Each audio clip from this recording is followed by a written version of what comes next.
Hello everyone, आज का जो हमारा टॉपिक है वो है अकरनेस एंड आइसोलेशन ऑफ लैंथेनोइड्स हमारे पास। तो देखो, सबसे पहले जब स्टार्टिंग में लैंथेनोइड एलिमेंट्स के बारे में हमें इतना नहीं पता था तो इनको रेयर अर्थ मेटल बोला गया है, ठीक है।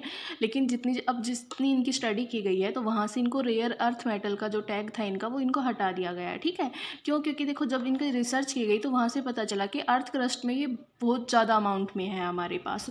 मीन्स जो लैंथेनोइड मिनरल्स हैं उसमें बहुत सारे लैंथेनोइड प्रेजेंट होते हैं, कुछ ज़्यादा अमाउंट में है, कुछ ट्रेस अमाउंट के अंदर है हमारे पास, ठीक है।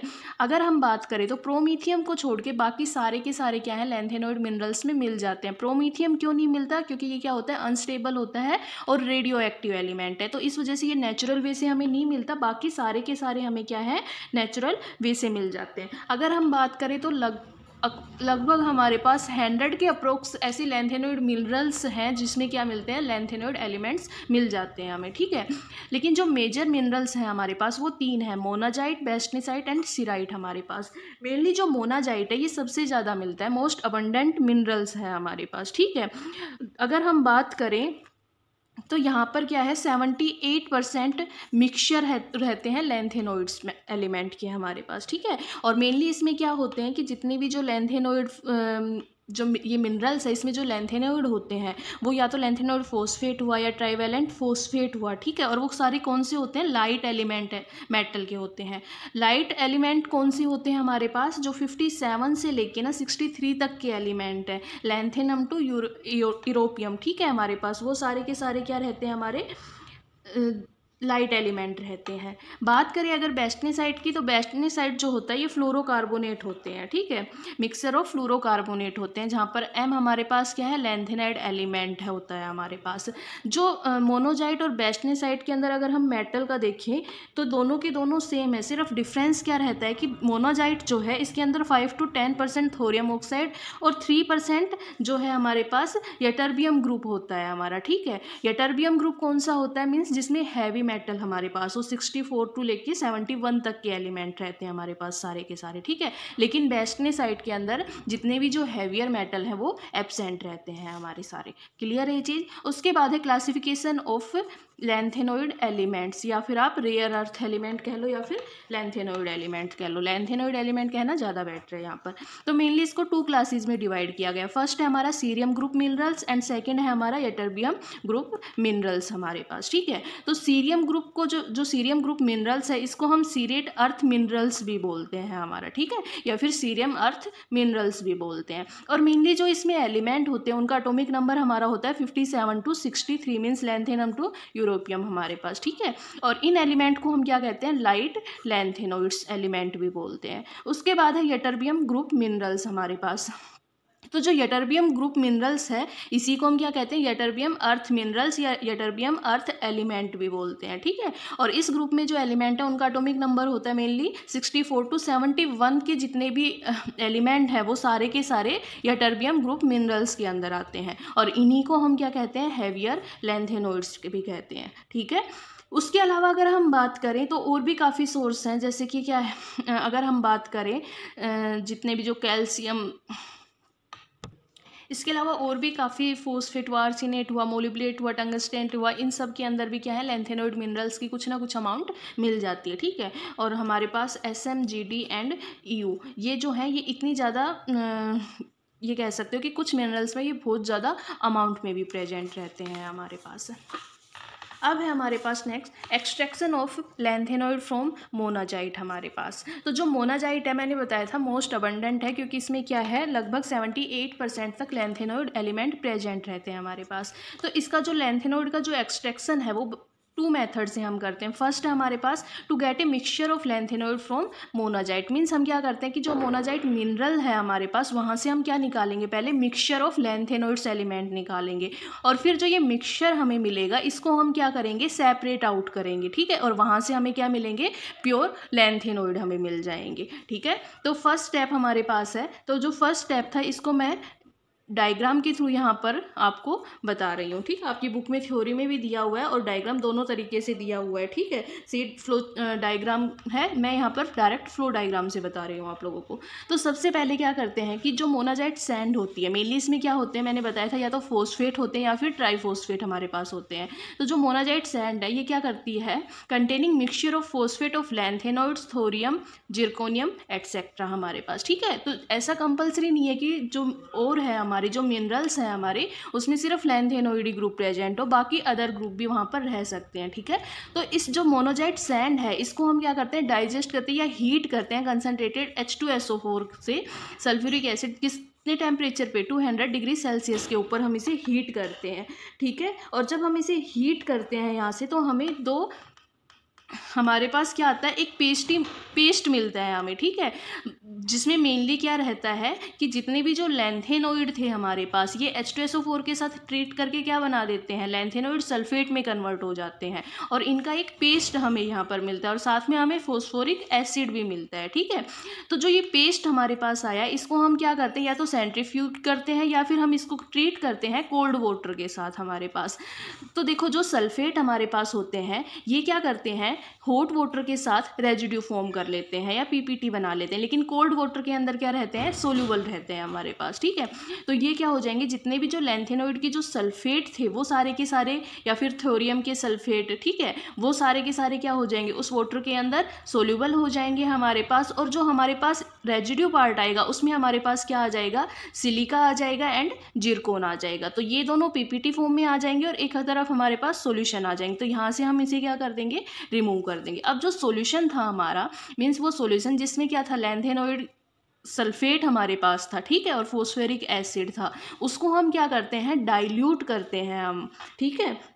यहाँ से हम क्या करेंगे, उसे डाइल्यूट करेंगे या फिर हम कह सकते हैं कि उसका पीएच जो है उसको हम पीएच को एडजस्ट करेंगे या रेंज में लेके आएंगे। कैसे पीएच को कैसे न्यूट्रलाइज, पीएच को रेंज में कैसे, अल्कलाइल रेंज में कैसे लेके आएंगे, उसको न्यूट्रलाइज करेंगे किससे, हम मेनली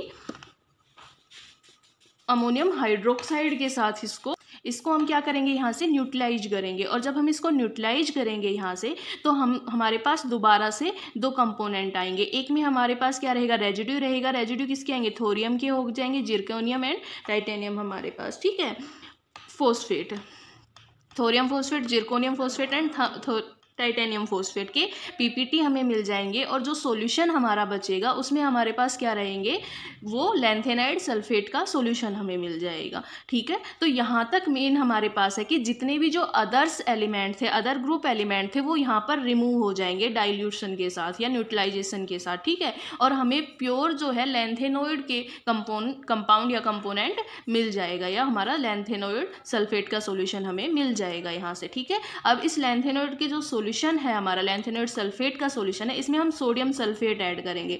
जब हम इसमें सोडियम सल्फेट ऐड करेंगे तो यहाँ से क्या होगा, जितने भी जो लाइट लैंथेनोइड हैं हमारे पास, ठीक है, वो सारे के सारे यहाँ पर क्या करेंगे, रेजिड्यू फॉर्म कर लेंगे।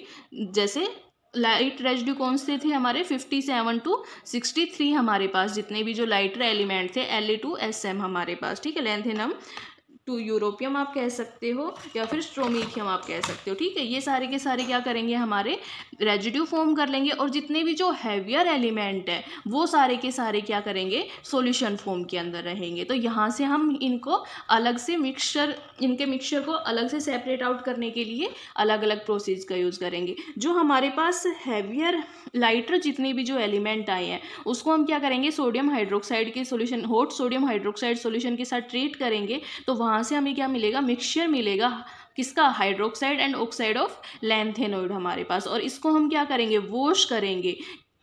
क्यों, क्योंकि वॉश जब हम इसको करेंगे तो वहाँ से हमारे पास क्या है, जो सोडियम सल्फेट है हमारा वो रिमूव होगा। और बार बार इस प्रोसेस को हम रिपीट करेंगे ताकि जितना भी सोडियम सल्फेट है हमारे पास वो सारा का सारा क्या हो जाए, यहाँ पर रिमूव हो जाए हमारा, ठीक है। और फिर हम इसको ड्राई करेंगे एट 100 डिग्री सेल्सियस। तो यहाँ पर क्या है, जितने भी जो लैंथेनोइड है उसके ऑक्साइड फॉर्म हो जाएंगे हमारे पास प्योर, ठीक है। यहाँ से हम क्या करेंगे, अगर हम इसको डाइल्यूट HNO3 के साथ ट्रीट करते हैं तो हमारे पास क्या है, जो सीरियम ऑक्साइड है वो सबसे पहले पहले प्रेसिपिटेटेड होगा और हमें उसके रेजिड्यू मिल जाएंगे, और बाकी हमारे पास क्या रह जाएंगे, जो बाकी हमारे लैंथेनोइड बचे उसके नाइट्रेट फॉर्म के अंदर रह जाएंगे हमारे पास। ठीक है, तो ये मेनली हमारे पास था कि हम mixture of lanthanoid from monazite minerals कैसे निकालेंगे। ठीक है, अब यहाँ पर हमारे पास मिनरल्स आ चुके हैं, मिक्सचर ऑफ लैंथेनोइड एलिमेंट हमारे पास आ चुका है, तो यहाँ से हम लगाएंगे सेपरेशन ऑफ लैंथेनोइड मिक्सचर हमारे पास। ठीक है,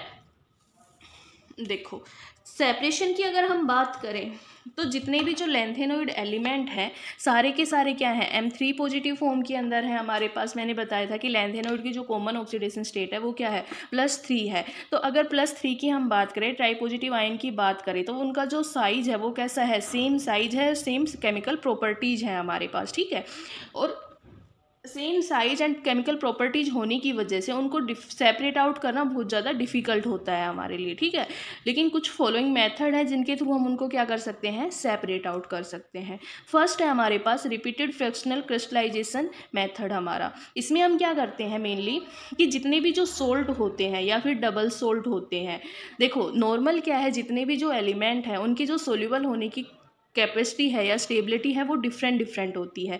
अगर हम बात करें सिंपल सोल्ट की जो टेंडेंसी है सोल होने की वो अलग है और डबल सोल्ट की अलग है। दूसरा अगर हम बात करें La to Lu अगर हम मूव करते हैं, जैसे जैसे एटॉमिक नंबर इंक्रीज करता है तो जो सोलिबिलिटी होती है सिंपल सोल्ट की एंड डबल सोल्ट की वो क्या हो जाती है, हमारी डिक्रीज हो जाती है। ठीक है, तो यहाँ से क्या होगा, अगर हम इसको क्या करेंगे, बार बार अगर हम इसको फ्रिक्शनल क्रिस्टलाइजेशन अगर हम इसका बार बार रिपीट करते रहेंगे इसको, ठीक है, तो वहाँ से हमें क्या हो जाएंगे, जितने भी जो लैंथेनोइड हैं वो अलग अलग हमारे पास क्या आ जाएंगे, सेपरेट आउट हो जाएंगे हमारे पास। ठीक है, जो हमारा पहले सोल्यूबल होगा वो जो फास्ट सोल्यूबल होगा या फिर हम कह सकते हैं जो लिस्ट सोल्यूबल होगा वो क्या है, पहले निकल जाएगा, और जो जैसे जैसे सोल्यूबलिटी आगे हम जैसे जैसे एटॉमिक नंबर हमारा इंक्रीज होगा तो सोल्युबिलिटी हमारी डिक्रीज होती जाएगी। मीन्स वो तो क्या होंगे, पहले निकलते जाएंगे और लास्ट में हमारे पास फिर कुछ अमाउंट में लैंथेनोइड एलिमेंट मिल जाएंगे, जिसको हम फर्दर प्रोसेस के थ्रू क्या कर सकते हैं, सेपरेट आउट कर सकते हैं। उसके बाद है फ्रैक्शनल प्रेसिपिटेशन मेथड हमारे पास। अगर हम फ्रैक्शनल प्रेसिपिटेटेड मेथड की अगर हम बात करें तो जैसे अगर हम लैंथेनोइड नाइट्रेट के अंदर सोडियम हाइड्रोक्साइड ऐड करते हैं तो वहाँ से हमें क्या मिलता है, लैंथेनम हाइड्रोक्साइड मिलता है। अब हमें पता है कि जैसे जैसे एटॉमिक नंबर इंक्रीज होता है बेसिसिटी हमारी क्या होती है, डिक्रीज होती जा रही है। मीन्स वो क्या होता है, लोअर सोल्युबिलिटी रहेगी। तो जैसे LuOH3 है हमारा, ये क्या होता है, वीक बेस होता है, तो ये क्या है, इसकी सोल्युबिलिटी क्या रहेगी, लोअर रहेगी, और ये क्या हो जाएगा, सबसे पहले प्रेसिपिटेट आउट हो जाएगा। ठीक है, उसी तरीके से LaOH3 अगर हम बात करें ऑक्साइड की तो ये क्या होता है, स्ट्रॉन्गेस्ट बेस होता है। मीन्स इसकी सोल्युबिलिटी क्या रहेगी, ज़्यादा रहेगी, और इस वजह से ये क्या रहेगा, डिजोल्व हो जाएगा। ठीक है, और प्रेसिपिटेट आउट होगा सबसे लास्ट में हमारे पास। ठीक है, उसके बाद है चेंज इन ऑक्सीडेशन स्टेट। अब देखो अगर हम किसी भी एलिमेंट की ऑक्सीडेशन स्टेट के अंदर चेंज करते हैं तो वहाँ से उसकी प्रॉपर्टीज़ क्या हो जाती हैं, चेंज हो जाती हैं। और अगर किसी की प्रॉपर्टी चेंज हो जाएगी तो वहाँ से हमें डिफरेंस दिखना स्टार्ट हो जाएगा कि किसमें कौन सा आयन में क्या डिफरेंस है, और उस डिफरेंस के बेस पे हम उसको क्या कर सकते हैं, प्रेसिपिटेट आउट कर सकते हैं। जैसे अगर लैंथेनोइड एलिमेंट की बात करें तो +3 ऑक्सीडेशन स्टेट शो करते हैं, और जब ये +3 ऑक्सीडेशन स्टेट अगर +2 या +4 के अंदर कन्वर्ट होगी तो वहाँ से इन एलिमेंट की प्रॉपर्टी भी चेंज हो जाएगी। तो इन प्रॉपर्टी के बेसिस पे हम इनको क्या कर लेंगे, सेपरेट आउट कर लेंगे। उसके बाद है आयन एक्सचेंज मेथड हमारे पास। जो आयन एक्सचेंज मेथड है ये सबसे फास्ट और सबसे इफेक्टिव मेथड है अभी तक का हमारा। ठीक है, इस मेथड में हम मेनली क्या करते हैं कि जो हमारे पास लैंथेनोइड ट्राइपॉजिटिव आयन होता है उसके एक्वस सॉल्यूशन को हम कैटायन एक्सचेंज रेजिन से पास करवाते हैं। ठीक है, यहाँ पर कैटायन एक्सचेंज रेजिन को HR से रिप्रेजेंट कर रही हूँ मैं। H क्या है आपका, हाइड्रोजन आयन है, और R आपका रिप्रेजेंट कर रहा है रेजिन को। ठीक है, तो यहाँ से क्या होगा, जब हम इसमें से रेजिन में से जो हमारा लैंथेनोइड ट्राइपॉजिटिव आयन है इसको जब हम पास करवाएंगे तो जो ये M3 पॉजिटिव है हमारा, ठीक है, ये क्या करेगा, इस HR को रिप्लेस कर देगा हमारे पास। ठीक है, तो यहाँ से क्या होगा और कहाँ पर फिक्स हो जाएगा, रेजिन पर फिक्स हो जाएगा। मेटल हमने लिया, मेटल ट्राइपॉजिटिव आयन हमने लिया, ये हमारे पास क्या है, रेजिन है। तो जब दोनों को ट्रीट किया तो ये M जो है ये इस हाइड्रोजन आयन को क्या कर देगा, रिप्लेस कर देगा, और कहाँ पर आ जाएगा, रेजिन के ऊपर आ जाएगा। Mr3 + 3H पॉजिटिव हमारे पास यहाँ निकल जाएगा। अब हम क्या करेंगे कि इस M3 आयन को रेजिन में से तो हमें क्या चाहिए, ट्राई पॉजिटिव आयन चाहिए। तो इसको रिकवर करने के लिए, इसको निकालने के लिए हम क्या करेंगे, जो Mr3 था हमारा, इसको हम रिएक्ट करवाएंगे किसके साथ, सिट्रिक एसिड या फिर अमोनियम सिट्रेट सॉल्यूशन के साथ हमारे पास, ठीक है। या तो हम इसे सिट्रिक एसिड के साथ करवाएंगे या फिर अमोनियम सिट्रेट सॉल्यूशन के साथ। तो जब यहाँ पर ये करेगा रिएक्शन, ये क्या है हमारा अमोनियम आयन हमारे पास, तो यहाँ से हमें क्या मिल जाएगा, M3 पॉजिटिव। और ये M3 जो पॉजिटिव है ये क्या करेगा, सिट्रेट आयन के साथ रिएक्शन करेगा हमारे पास, ठीक है। ये मेटल जो ट्राई पॉजिटिव आयन है, तो यहाँ से क्या है, मेटल ट्राई पॉजिटिव कॉम्प्लेक्स हमें मिल जाएगा, ठीक है। ये दोनों एक ही स्टेप रिएक्शन है, एक ही स्टेप में, या समझाने के लिए मैंने अलग अलग लिया, ठीक है। फर्स्ट हमारे पास मेटल यहाँ पर डिसोसिएशन होगा, मेटल 3 पॉजिटिव में आएगा और ये किससे अटैच हो जाएगा, सिट्रेट के साथ अटैच हो जाएगा। और जो रेजिन है ये अमोनियम आयन के साथ हमारी अटैच हो जाएगी, ठीक है। अब देखो यहाँ पर अगर हम बात करें La3 पॉजिटिव लैंथेनम ट्राइपॉजिटिव आयन की, तो ये क्या होता है, रेजिन से स्ट्रॉन्गली अटैच होता है। और अगर हमारे पास कोई स्ट्रॉन्गली अटैच हो रहा है तो वो क्या होगा, सबसे लास्ट में रिमूव होगा रेजिन से। और LiO3 की बात करें तो ये क्या होता है, वीकली अटैच होता है, मीन्स ये क्या करेगा, सबसे पहले कम आ जाएगा हमारा रेजिन से। और हमें इस तरीके से हम क्या कर सकते हैं, लैंथेनोइड एलिमेंट को सेपरेट आउट कर सकते हैं। नेक्स्ट है हमारे पास सोलवेंट एक्सट्रैक्शन मेथड हमारा। देखो सोलवेंट एक्सट्रैक्शन मेथड की अगर हम बात करें हमारे पास, तो जितने भी जो सोल्ट है हमारे पास, मेटल जो सोल्ट होते हैं, उनके वाटर में या फिर ऑर्गेनिक जो सोलवेंट होते हैं उसमें जो पार्टीशन कोफिशिएंट की वैल्यू जो होती है वो क्या होती है, डिफरेंट होती है। मीन्स जो सोल्युबिलिटी होगी वो क्या रहेगी, अलग अलग है उन दोनों की वहाँ पर। तो अगर हमारे पास जो मिनरल है हमारा, जो मिक्सचर ऑफ लैंथेनोइड आयन है, उसमें अगर हम अलग अलग सोलवेंट यूज करें तो उसके थ्रू हमें क्या मिल जाएंगे, सोलवेंट मिल जाएंगे, हमारे लैंथेनोइड एलिमेंट मिल जाएंगे हमें, ठीक है। तो यहाँ पर क्या है कि इसमें जो लैंथेनोइड कंपाउंड होते हैं उनको हम सेपरेट आउट करते हैं on the basis value of partition coefficient of these compound between 2 solvent हमारे पास, कि उनको अलग अलग, हम उनको अलग अलग सोलवेंट के अंदर प्रेसिपिटेट उनको डिजोल्व करते हैं और फिर वहाँ पर उनकी पार्टीशन कोफिशिएंट की वैल्यू के ऊपर हम उनको क्या करते हैं, सेपरेट आउट करते हैं। जैसे अगर हम बात करें कि जो हमारे पास गैडोलियम ट्राइनाइट्रेट जो हमारा होता है, ठीक है, तो जो पार्टीशन कोफिशिएंट है गैडोलियम ट्राइनाइट्रेट का हमारा, वो वाटर के अंदर या फिर ट्राइब्यूटाइल फोस्फेट इन कैरोसिन, ठीक है। यहाँ पर 2 सोलवेंट हमारे यूज हो रहे हैं, एक तो वाटर हो रहा है और एक सोलवेंट जो है वो ट्राइब्यूटाइल फोस्फेट एंड कैरोसिन का मिक्सचर है, या फिर हम ले सकते हैं ब्यूटाइल एल्कोहल। तो इसमें जो पार्टीशन कोफिशिएंट की जो डिफरेंस है वो हमारा क्या है, 1.06 टाइम ग्रेटर है हमारा, ठीक है, किससे, LaNO3 लैंथेनम ट्राइनाइट्रेट से हमारे पास, ठीक है। तो यहाँ से हम क्या कर सकते हैं कि जो गैडोलियम है हमारे पास उसको हम क्या कर देंगे, इससे सेपरेट आउट कर देंगे। कंटिन्यूसली हम क्या करेंगे, एक्सट्रैक्शन करते रहेंगे वाटर के साथ हमारे पास, ठीक है। वाटर और ब्यूटाइल एल्कोहल के इस सॉल्यूशन के साथ इसे हम एक्सट्रैक्ट करते रहेंगे और वहाँ से हमारे पास जो गैडोलियम ट्राइनाइट्रेट है वो हमारा क्या होता जाएगा, रिमूव होता जाएगा हमारे पास, ठीक है। नेक्स्ट जो है हमारा वो है फ्रैक्शनल डीकम्पोजिशन ऑफ ऑक्जीसोल्ट, या हम कह सकते हैं थर्मल डीकम्पोजिशन ऑफ ऑक्जीसोल्ट हमारे पास, ठीक है। तो जो फ्रैक्शनल या फिर हम कह सकते हैं इसे थर्मल डीकम्पोजिशन, मीन्स हम क्या करते हैं, इसमें जितने भी जो ऑक्जी सोल्ट हैं, जैसे ऑक्जीलेट हुआ या फिर नाइट्रेट हुआ, इनको हम क्या करते हैं, मेनली अल्कली मेटल नाइट्रेट के साथ हीट करवाते हैं। और एक टेम्परेचर ऐसा आता है जहाँ पर जो ऑक्जीलेट या फिर जो नाइट्रेट है वो कन्वर्ट हो जाते हैं किसमें, ऑक्साइड के अंदर कन्वर्ट हो जाते हैं कम्प्लीटली हमारे पास, ठीक है। तो जो हैवियर नाइट्रेट होते हैं, ठीक है, वो सारे के सारे क्या होंगे, पहले हमारे पास कन्वर्ट होंगे या फिर डिकम्पोज होंगे। और जो लाइटर हमारे लैंथेनोइड हैं वो क्या होते हैं, डिकम्पोज होते हैं सबसे लास्ट में हमारे पास, ठीक है। क्यों, क्योंकि जो डिकम्पोजिशन टेम्परेचर है वो अलग अलग ऑक्जीसोल्ट का डिफरेंट होता है, ठीक है। तो यहाँ से हम क्या कह सकते हैं, अलग अलग टेम्परेचर को हम हीट करते जाएंगे और वहाँ से उनका क्या होता जाएगा, थर्मल डीकम्पोजिशन होता जाएगा। तो हमेशा ध्यान रखना कि जो हैवियर होते हैं,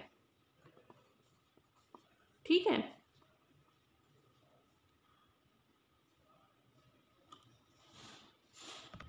कि जो हैवियर हमारे पास VIER हमारा जो हैवियर एलिमेंट हमारे पास हैं, ठीक है, जो हैवियर नाइट्रेट्स होंगे वो डिकम्पोज हो जाएंगे पहले, ठीक है।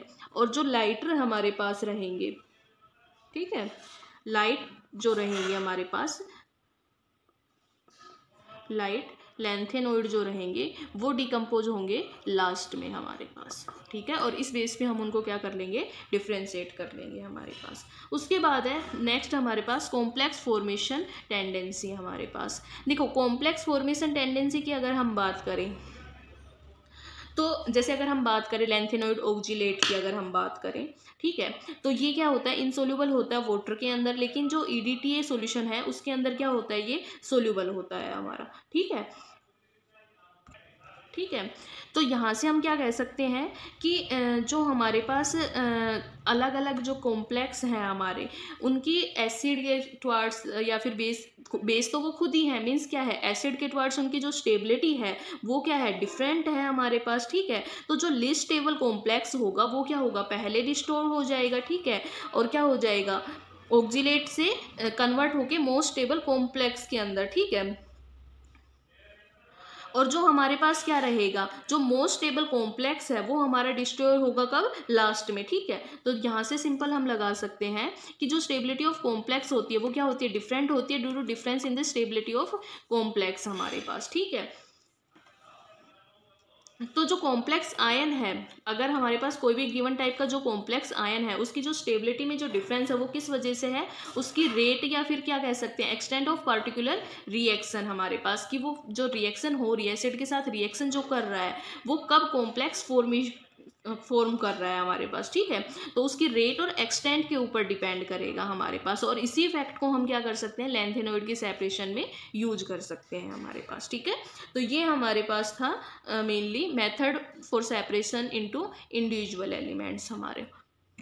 नेक्स्ट है हमारे पास प्रोटेक्शन ऑफ मेटल हमारे पास, ठीक है। तो ये मैं बुक में से ही करवा रही हूँ सीधा, कि जो लैंथेनोइड मेटल है हमारी, इसको हम प्रोड्यूस, कुछ मेथड है जिसके थ्रू हम क्या कर सकते हैं, लैंथेनोइड मेटल्स को प्रोड्यूस कर सकते हैं। फर्स्ट है हमारे पास इलेक्ट्रोलिसिस ऑफ फ्यूज्ड क्लोराइड, जैसे हम कैल्शियम क्लोराइड का इलेक्ट्रोलाइसिस करते थे, ठीक है, सेम उसी मेथड से हम क्या कर सकते हैं कि जो हमारे पास जो क्लोराइड है हमारा, ठीक है, उसको हम क्या कर सकते हैं, फ्यूज के करके, इलेक्ट्रोलिसिस करके उसका, और वहाँ से हम क्या कर सकते हैं, मेटल हमारी प्रोड्यूस कर सकते हैं। जैसे हमारे पास क्या आ जाए, सीरियम क्लोराइड आ जाए, हम तो वहाँ से हम उसका इलेक्ट्रोलाइसिस करेंगे तो वहाँ से हमें सीरियम मिल जाएगी हमारे पास, ठीक है।